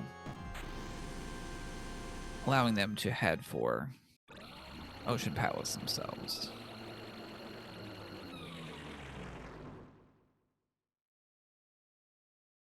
So yeah, this is definitely the interesting kind of the end game. How much do I grind? Do I feel like I'm ahead? Do I feel like I'm behind? I don't really know.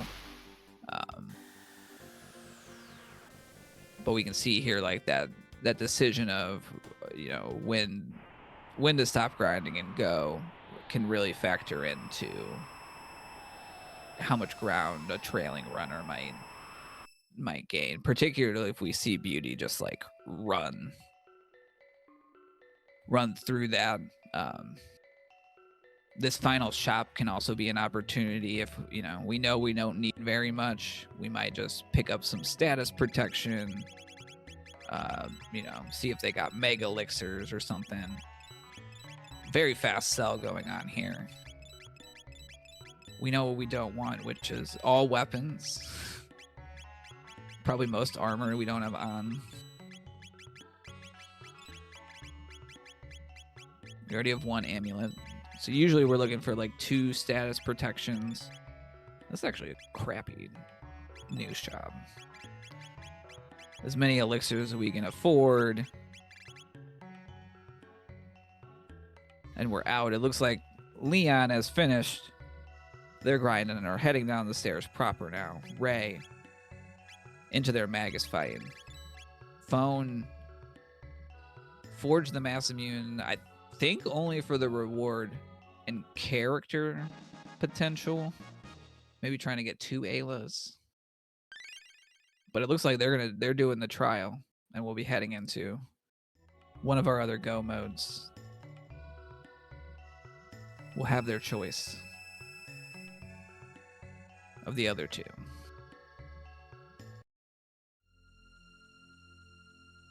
Let's see how this Magus fight goes. Leon got very good elemental shuffles. And so was able to like ooh, a shadow. That's a good first start for Ray. We see Leon here. One of the elevator fights is 6 of these like flying eye guys, and they all have a particular element that they're weak to. But because there's all 3 elements, we can't do any of our big magic. So one of the ways we can make that fight quicker is to lower Ayla's health like this, and then use her tailspin, which does physical damage based on missing hit points, and then can make those elevator fights go a lot quicker. We're in a little bit of trouble here. Hasting up.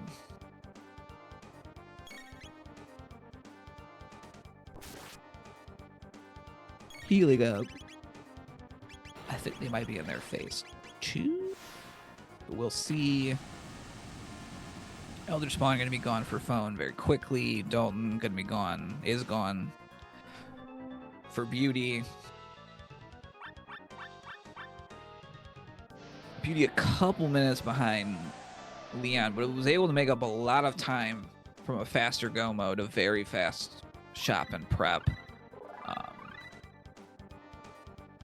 And then assuming they don't take any grind fights, they will definitely be right on the heels of Leon heading into our last bit here. I will project kind of our lead runners are like 10 to 15 minutes out from a finish. Ray is probably like 10 minutes behind there, and Phone is also probably pretty close to Ray. So I think we'll have an exciting exciting closing here for both the lead runners as well as Phone and Ray, the rest of the pack, if you will.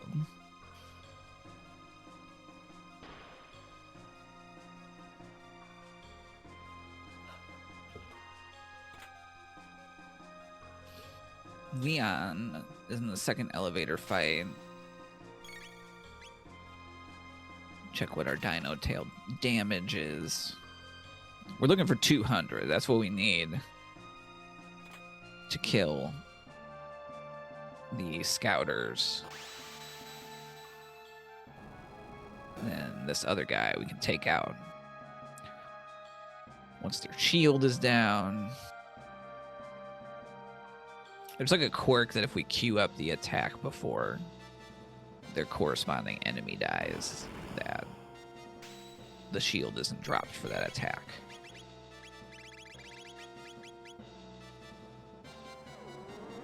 Looks like Ray has recovered nicely. It's kicking their way through phase 2. Ooh, we do see a dark matter. Do we have black males? We have 1. I'm gonna finish off here.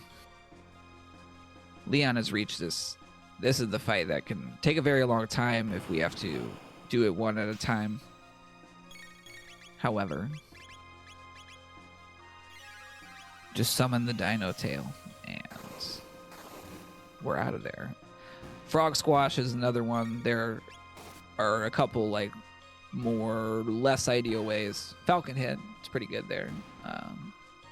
But really Dino Tail is the only one our runners have any access to. Ray is through.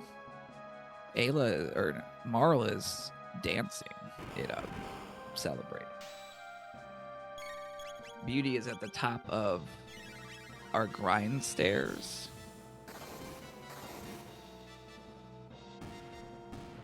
Very nice skip there from Leon. These switches, and I missed one of them already. We can run in, hit the switch, and then get out without triggering the fight. It's pretty finicky, but well executed by Leon. It does look like Beauty is taking some grinds here. Ray is through Magus and doing their final shot. And Phone is 4 or 5 minutes behind them right now.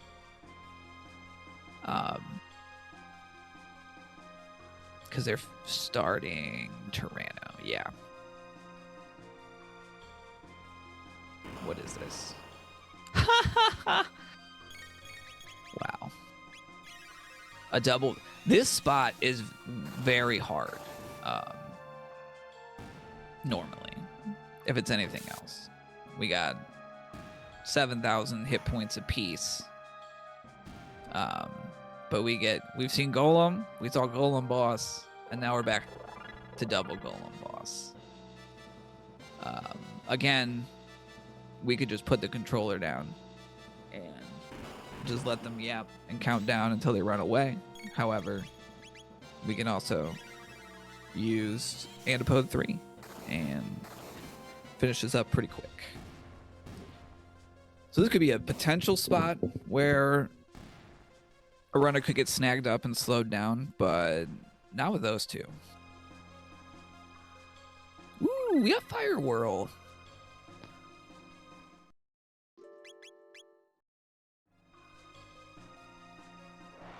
Fire Whirl is nice because Ayla's Tailspin attack ignores magic defense, so as long as it doesn't resist or absorb fire, it has a lot of damage potential. Yeah, doing their final... No, there's one more save. Final gear, probably, before we get into our Lavos fights.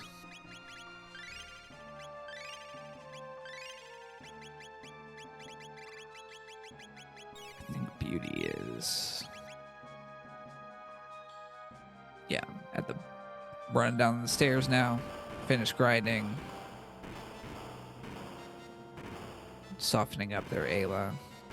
Maybe we're regretting healing Ayla. But soon we'll be heading down the elevator. But I'm going to try to focus up on Leon's Lavos fights here. As our first runner enters the final series of bosses. E-Ninja, thank you for the raid. Tuning in right for the exciting finish of our Jets of Time race.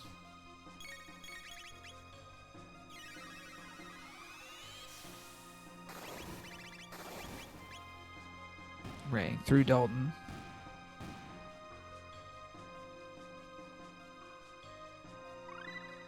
Not too far behind Beauty.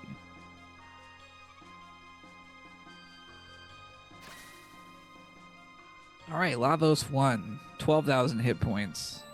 They're going to hit us with lasers, then cast Obstacle, which will inflict a randomized particular status element then they're going to do more lasers, and then they repeat that.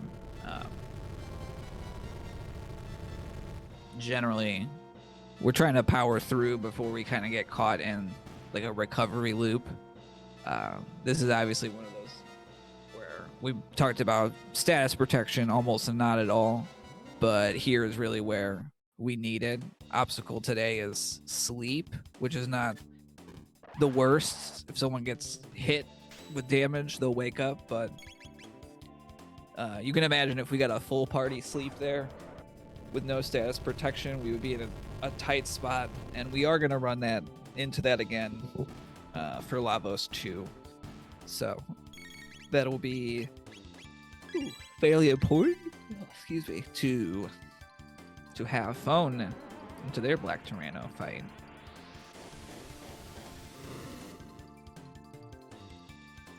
We're cube tossing. Our HP is looking a little low. Leon's gonna need to finish this fight before second lasers happen.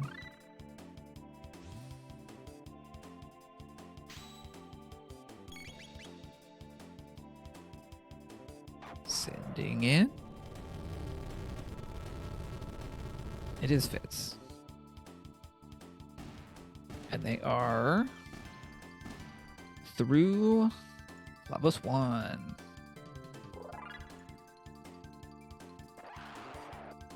So they defeated the hatch on the interdimensional, I guess it's not interdimensional, on the spacecraft. And heading farther inside to confront Lavos.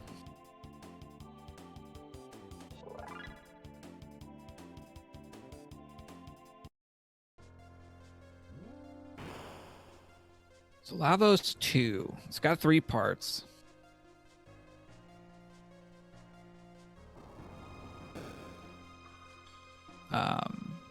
There's the arms and the head.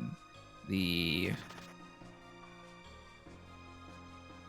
arms are gonna throw these sort of laser boomerangs, laser bananas.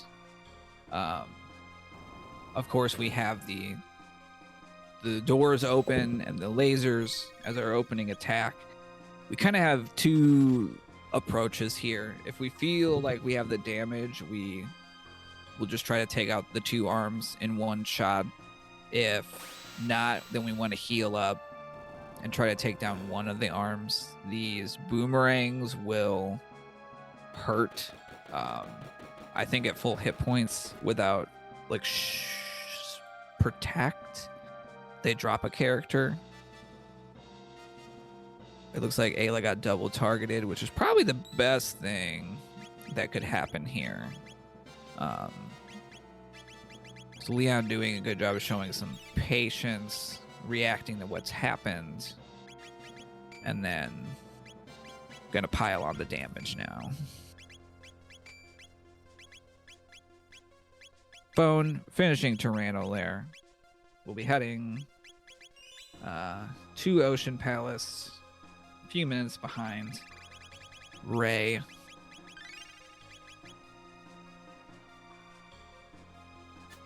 Leon hasting up. Haste very useful. Makes that ATB go up a lot faster, and particularly on a slower character, it's very nice.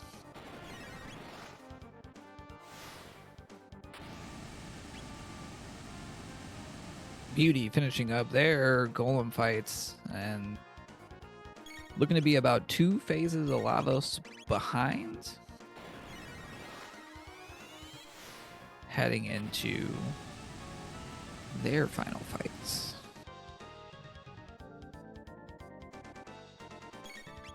One more Antipode 3. Leon's got the second arm down, so now Lavos will again cast Obstacle, and then we can damage the head of their mech suit to reveal their true form.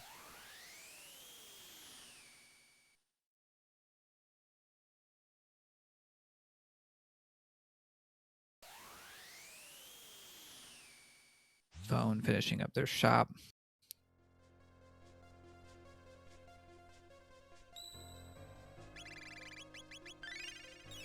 And then after the obstacle, Lavos will do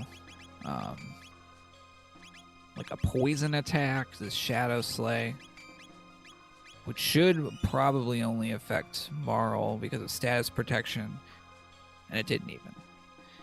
Statuses and Chrono Trigger, they both make our characters take more damage and do less damage, assuming it's a status where they can attack. So even that poison effect can throw a wrench into the Lavos fight, just making it go on a little bit longer.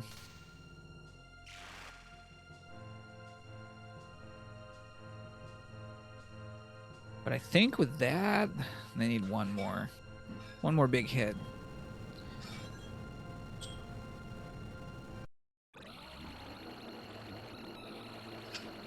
Beauty entering Lavos 1, almost at the exact time Leon is finishing Lavos 2.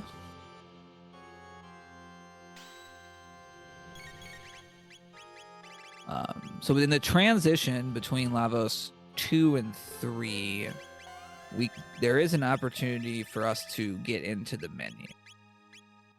It'll be once... There's also an audio cue. I'm not familiar with that one, but when our Leon screen goes fully black in this transition, we can hold the menu button, and then we'll get into the menu when we're not supposed to. And our new player flag set, there's a flag that makes that window longer, so it's easier to get. Leon nails it so they can heal up. Potentially, we don't need the status protection for Lavos 3, so if we had something more powerful to throw in, we would. But the true form of Lavos is revealed, which is that little floaty bit on the right. Don't be deceived by the guy in the middle. That's not Lavos. So we need to take down one of the two bits on the left or the middle, and then that will lower the defense on the right bit, and we can start attacking it. The middle bit is the dangerous one. The middle bit also has a lot of hit points to get through. The left bit doesn't have as much, but can only be damaged by physical attacks. So I think with this party, we're going left bit.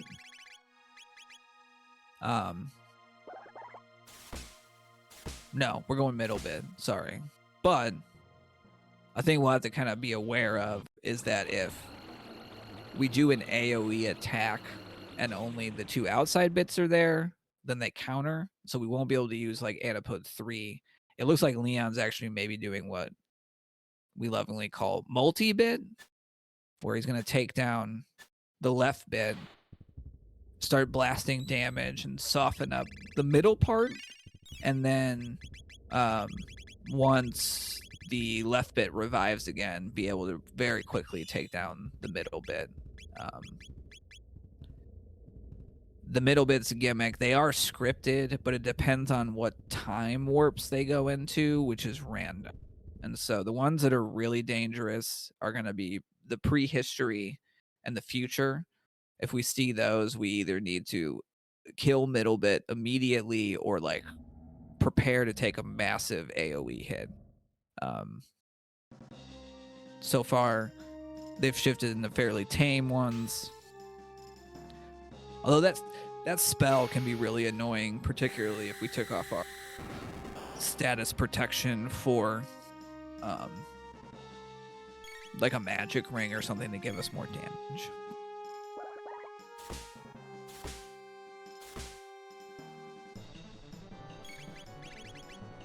Beauty already into Lavos 2 here.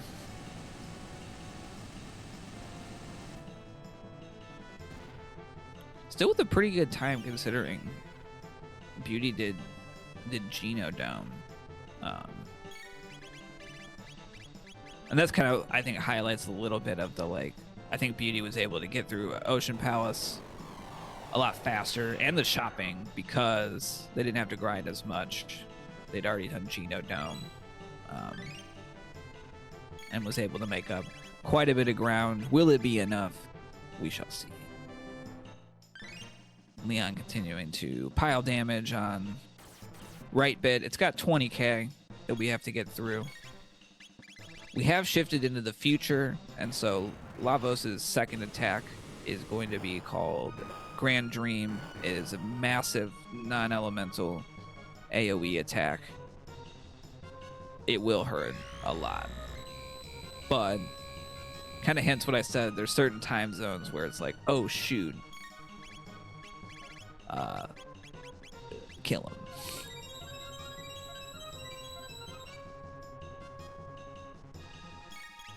Looks like Leon just kind of holding with the other two. The bits revive, but the defense stays down for a bit of time. So we have a little bit of room to get some more damage in. Ray also heading into Lavos. You blink and you miss the Golem boss fights. And that is the GG for Leon Kennedy. You look at the race room. 2 hours, 0 minutes, 12 seconds. Fantastic effort and performance out of Leon. Beauty just not quite having enough racetrack, so to speak, to be able to catch Leon. But they're already in the back half of their Lavos 2 fight. Things look like they're pretty under control there. Ray beating up on Lavos 1. Phone heading into double golem. So Phone definitely was able to make up some time in Ocean Palace a little bit. I think Phone was running from every fight because they did Chrono Dome and Mount Woe. So should have all the levels required to get the job done here. Beauty heading into Lavos 3. Everyone kind of running similar ish parties. We have different color palette Luca's going on. There's only one Ayla. I think there's only one Marl.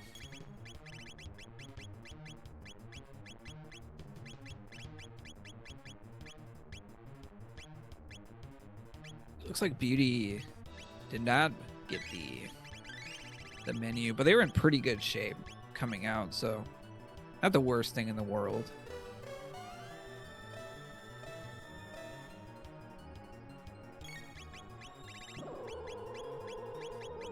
Let's see what's going on here. Lavos is really watching for the time shifts, and then also there is a move that one of the bits can do that strips a character of any protections they have. There it is. Now this is gonna drop Ayla though. However, if Ayla had like an amulet, she no longer has status protection. So that's something we have to keep our eye on, keep in mind. If Lavos does shift into that time, that cast spell. Ray heading into the Lavos ship to fight Lavos 2. Phone heading to fight their Lavos 1. So we probably will be able to see kind of all three phases of Lavos on screen at the same time, which I always love to see in a race. I think our runners went some different ways, kind of ran all over the place, but all finishing pretty close to one another.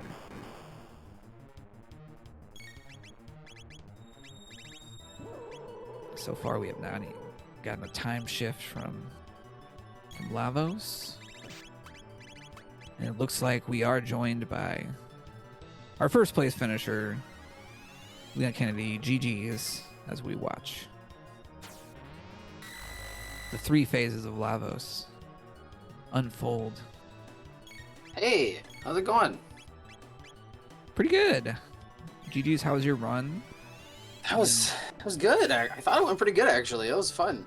I didn't know I was gonna be in first. That's great. Sick. I was really looking for an Ayla, and I'm glad I finally found her. Yeah, there was only one Ayla, Yeah. 1 Marl, Vanilla. 5 Lucas. Yeah, there was a lot of Lucas.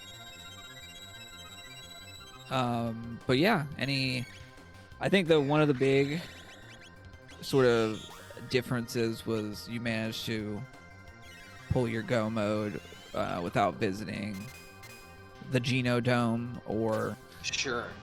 the Mount Woe. Beauty did go Geno, and Okay. what was that? Was that Ribbon? It was not.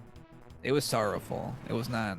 It did get them the no. level, so they definitely Yeah, had to I was do opting that. for just quick things. Except as soon as I got, I mean, it wasn't all quick things because once I got pendant early, I was like, okay. I checked who the 4 characters were, and I was really just digging for an Ayla because I did a practice seed earlier in the week, and I did run. I think it was Luca Marl, and I just didn't like how slow they were, and I kind of got wrecked yeah. by Lavos. So I was like, I really want it.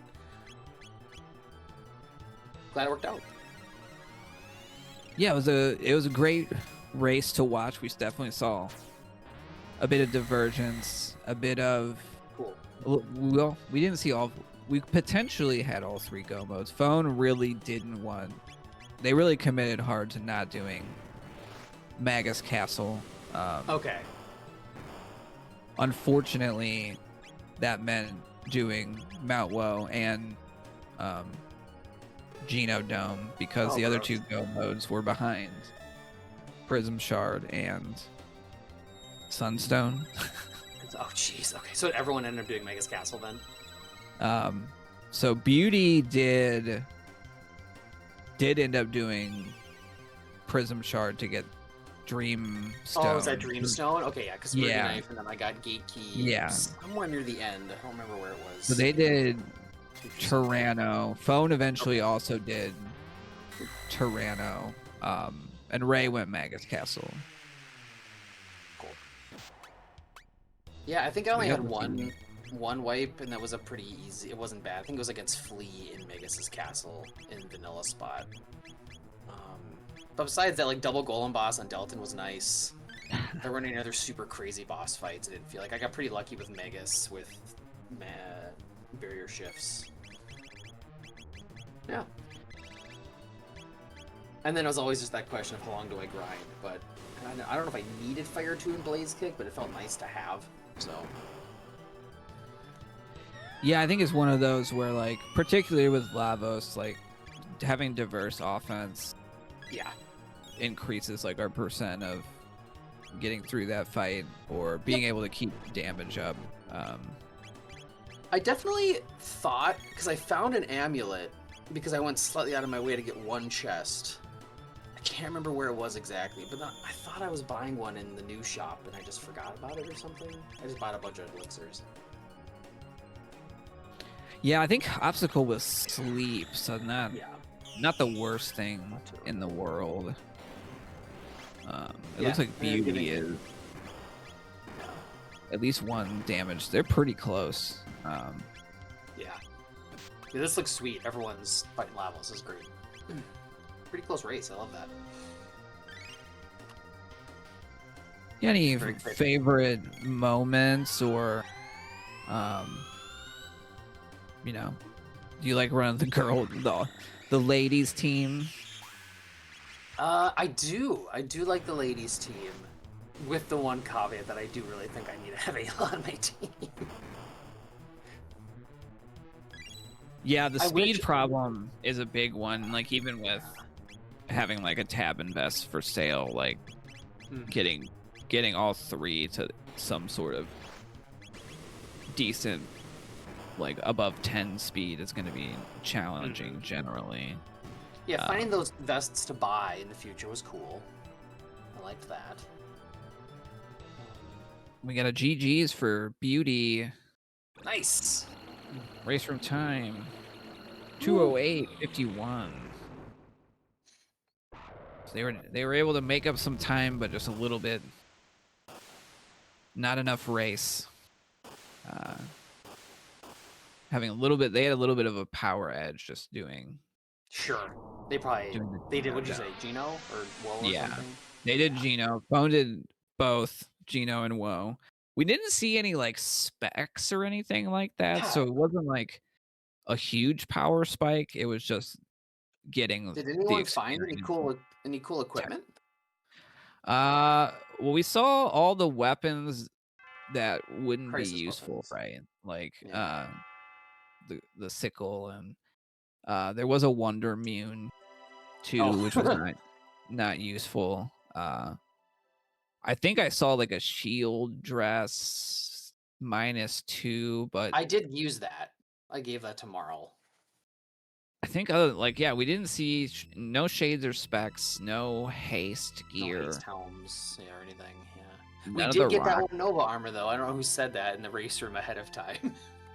Oh, nice. Yeah, none of the rocks rolled No. particularly wild effects, so the gear itself didn't provide insane power. No. But the tabs certainly rolled pretty nice, and at one point we saw Phone drop 15 +4 power tabs on Ayla, because I think I dropped it in 10 when I got her finally. Yeah. Because there was some, because Giant's Claw led to Pop, which led to something. I didn't do Giant's Claw. Yeah. Yeah. Well, because I wasn't convinced I was gonna get Ayla and like.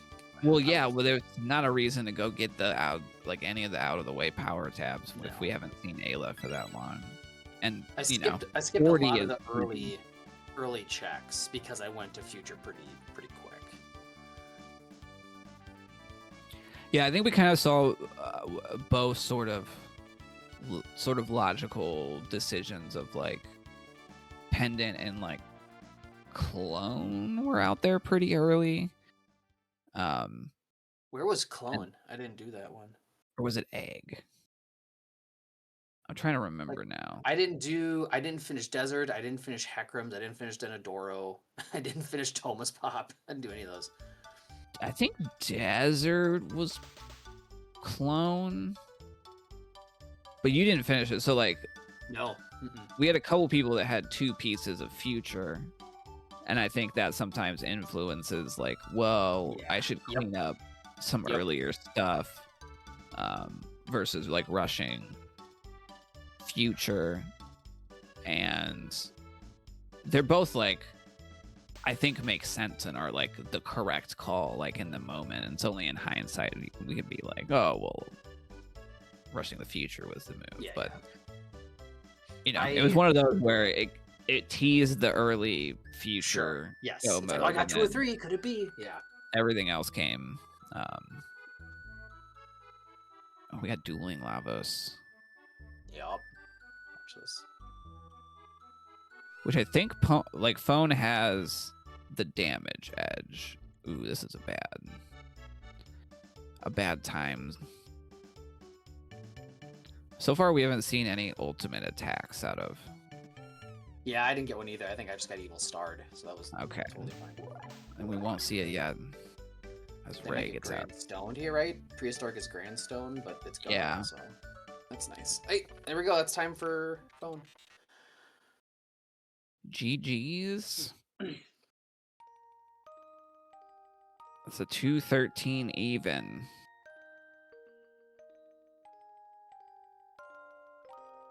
Nice.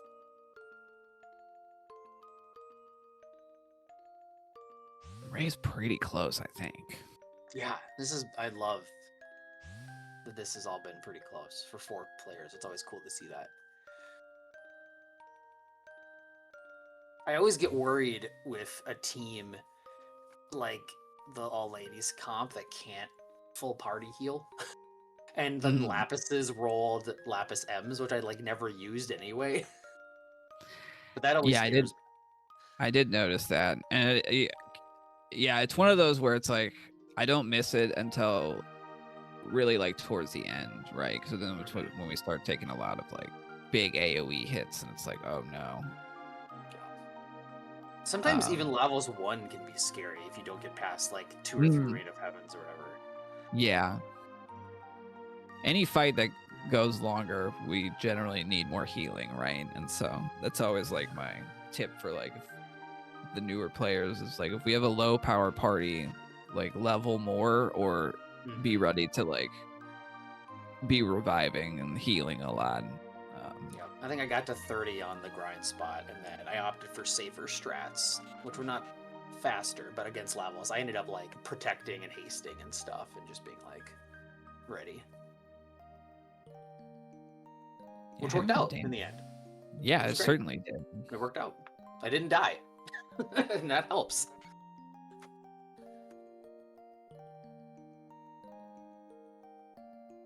Who are Phone's quirky little alt sprites there? I can't even tell. Oh yeah, they have some custom stuff going on. All right, Ray's getting close here. I've not been tracking numbers, but no, I think they're like one. Yeah, Blaze kick in here. One kick away. 1 or 2 kicks.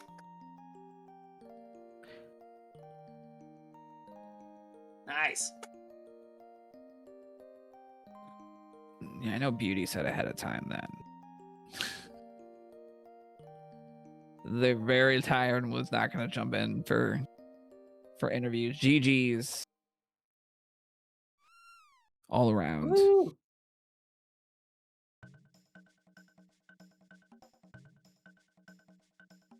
Sweet.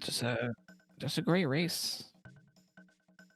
All around. Ray declining for interview. So I think it's just you and me. Any final thoughts? Oh, we're gonna get no. Okay. And I think we want to keep on. Let me check the schedule. We want to try to make I assume we want to just keep going. Yeah. So yeah, I want to shout out real quick, of course, the runners for signing up to do it and showing up and all that fun stuff. Shout out to Drinks Glue, who was gonna run but couldn't make it. Shout out to Ray for jumping in off of comms, especially as one of our new players, going up against some rising stars and some vets here. And shout out to FFR for having the marathon. All right. Well, thanks for coming, everything, Fitz. Thanks again to everyone for taking part. I am about to fall asleep in my chair, chat, so I'm gonna toggle us over to Dark Moon really quick here. We'll see you in a couple of minutes.